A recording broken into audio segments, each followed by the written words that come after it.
Today, we're going to talk about the effects of social media on youth and social interactions. This is an informative speech by Kimberly Sharp.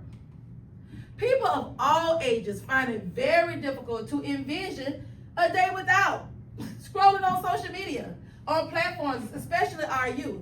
As you can see, Instagram, TikTok, Facebook.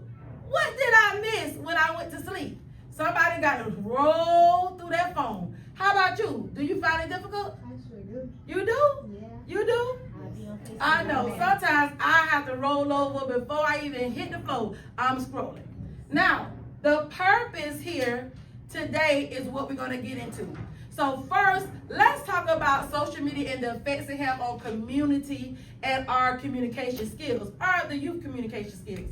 It decreases the face-to-face, and we've been reduced to the text and online interactions only, which has impacted the ability for them to read nonverbal cues and develop effective interpersonal skills, okay?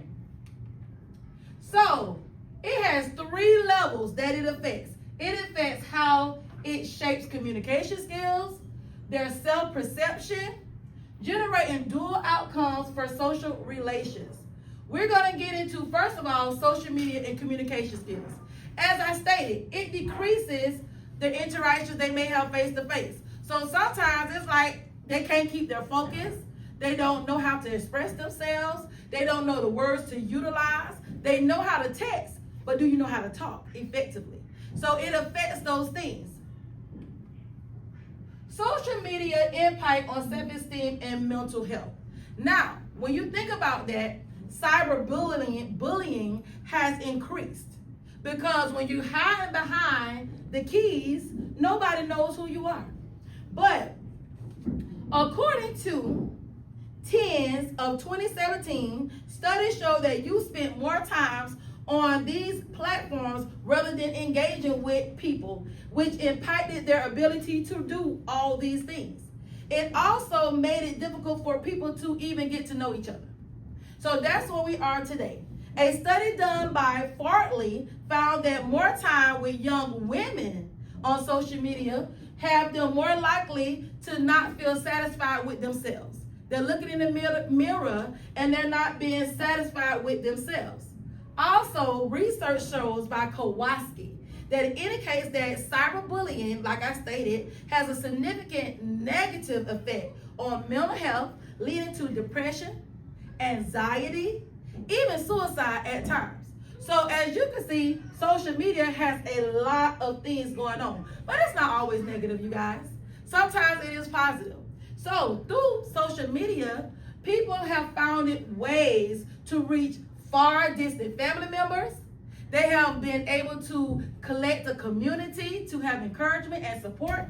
And even for our Craig of 2018 stated that the LGBTQ youth found that supportive groups online was able to help them deal with a lot of things that they were going through. So despite the potential for positive interactions, there are some things that negatively occurs as well in behaviors.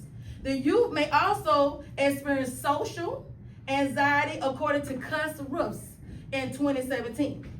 Now, in my closing, I will say that there is a mixed review of consequences for young people in the modern day society when it comes to social media. They can offer positive and negative outcomes. It can diminish communication skills, but it also, on the other hand, produce a sense of support and communities. I will say that the evolution of social media, in order for us to grow, the children and the youth will need support. So there's our positive and negatives on social media, and here's our social media support. They are going to need parents, they are going to need guardians, and also teachers. I hope that you enjoyed this informative speech about social media and how it affects youth and their interactions.